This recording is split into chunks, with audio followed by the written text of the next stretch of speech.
Merhaba değerli arkadaşlarım. Hepiniz bir videomuza daha hoş geldiniz, sefa geldiniz. Arkadaşlar öncelikle tabii ki yeni bir sezon ve bu sezonda da herkese başarılar diliyorum. İnşallah iyi sonuçlarla sezonu kapatırsınız. Dileklerimi de sunmak istiyorum değerli dostlar. Şimdi arkadaşlar, Nordeus'la yani Top 11'da yazışmalarımızı topluluk notunda ve Face'teki, grup sayfamda da paylaşıyorum. Buradan da takip edebilirsiniz. Bunu da ayrıyetten belirtmiş olayım. Arkadaşlar tabii şimdi, Bundesliga turu diye bir etkinlik başladı. Ben tabii ki, hani, bu etkinliğin çok fazla diğerlerinden bir farkı yok. Biliyorsunuz her ay değişik değişik isimler altında aynı aşağı yukarı şablonda etkinlikler önümüze geliyor. Ama bunun, ayrılan bir yönü var. Bence güzel mi? Güzel değerli arkadaşlar. Bunun üzerine sohbet etmek istedim, sizlerle. Şimdi arkadaşlar, tabii Bundesliga yani Almanya'nın, eee, 18 takımından bir, yol haritası oluşturmuşlar. Ha, belki ileriki dönemlerde bunu Fransa, İspanya, İtalya gibi, farklı farklı, ülkelerin takımları da yaparlar. Tabii ki bu oyun yapıcılarına kalmış bir durum. Şimdi değerli arkadaşlar, normalde yani hepsi aynı şekilde bir yol üzerinden, böylece, etkinliği tamamlıyoruz. Ama burada bir fark var. Bakın 24 gün sonra bitiyor diyor. Yani etkinlik kısa bir etkinlik değil. Bir sezon sürecek bir etkinlikten bahsediyoruz. Dolayısıyla bakın Hamburg'da başlıyoruz. Tabii gücünüze göre, overall'ınıza göre de bunların güç dengesi artıyor veya azalıyor. Bunu da söylemeye gerek yok. Bakın Köln, devam ediyoruz arkadaşlar. Hoffenheim, St. Pauli. Şimdi buraya geldiğimizde fark burada oluşuyor. Bakın ben bugün mesela örnek veriyorum. St. Pauli'ye kadar geldim. Yani beşinci takımı da geçtim. Ha. Ama Union Berlin'le oynamak için bakın şu aşağıda 3 gün 13 saat diyor. Tabii bu videonun çekimine göre söylüyorum. Bu sürenin bitmesini bekliyoruz. Ha, diğer etkinliklerde neydi? Başlayıp bitirebiliyorduk. Hatta kısa etkinliklerde bu bir saatte 2 saatte bile hızlı modda biten etkinlikler vardı.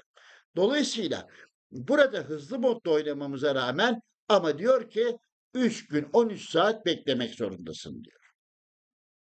Ondan sonra, aynı şekilde, yine 3 gün 13 saat. Yani bu takımlarla oynamak için 3 gün 13 saati beklemek zorundayız, Mönchengladbach'la sonlanan, grupta.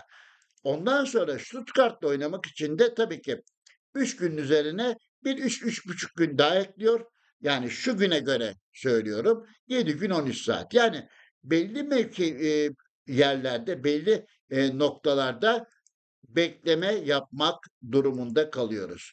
Bakın, burada görüldüğü gibi. Daha sonra en sonunda Dortmund'da olan grup içinde o tabii ki artık, en son aşama olarak da, devam ediyor. Eintracht Frankfurt, Bayer Leverkusen, tabii ki bunlar Almanya'nın daha iyi takımları ve en sonda da tabii ki ve tabii ki Bayern Münih'le, etkinliği tamamlıyoruz doğal olarak Almanya'nın en kuvvetli takımı olarak. Burada tabii 50, dinlenme ve özel başarı ödülleri var. Zaten burada hepsinin altında ödüllerini görüyoruz. Yani buranın, tek, yanı, belli noktalarda, belli yerlerde hemen kilit açılmıyor, devam edemiyoruz. Zaten burada tabii sizler çok daha iyi okumuşsunuzdur. Ne diyor? Belirli aşamalar kilitlidir ve ne zaman girilebileceklerini bir zamanlayıcı gösterir. Zaten burada, zamanlama olarak açılmasına şu kadar zaman vardı deniyor. Bu da, hatırlarsanız böyle dörtlü gruplar vardı. Hani, ye 3 gün sonra açılır, 3 gün sonra açılır. Hani, değişik değişik ödüller verirdi. Hatırlarsınız büyük bir ben değişik değişik isimler olduğu için şu anda, hani, net olarak da şey yapamıyorum. Hani, üçlü grup, dörtlü grup olarak, hani, orada da bir zamanlama, beklenirdi. Bu da biraz oradan da almış bu, etkinlik, şeyini. Dolayısıyla Güzel bir etkinlik, oynanabilecek bir etkinlik olarak, görüyorum. Zaten 24 gün sonra bitiyor. Yanlış hatırlamıyorsam arkadaşlar, eğer yanlışsa lütfen yorumlarda da düzeltin. Bir, katılım hakkı ben gördüm. Eee, Yani girdiğim zaman bir katılım hakkı gördüm. Henüz daha yanmadığım için, 2'nci katılımı, yani daha doğrusu yenilmediğim için, buraya kadar geldiğim için, göremedim. Sanıyorum bir katılım, hakkı var gibi geliyor. Bununla ilgili de eğer bir yanlışım varsa da lütfen düzeltin değerli arkadaşlar. Arkadaşlar, güzel bir etkinlik olduğunu söyleyebilirim. İyi bir etkinlik. İnşallah, başarılı olur, sonuna kadar hepimiz geliriz diye düşünüyorum değerli arkadaşlar. Ödüller de fena değil. Güzel ödüller de var. Bunun dışında, alınabilecek ödüller de, gördüğünüz gibi zaten sizler de, hepsini görmüşsünüzdür değerli arkadaşlarım. Evet arkadaşlar, bu videomuzun da sonuna geldik.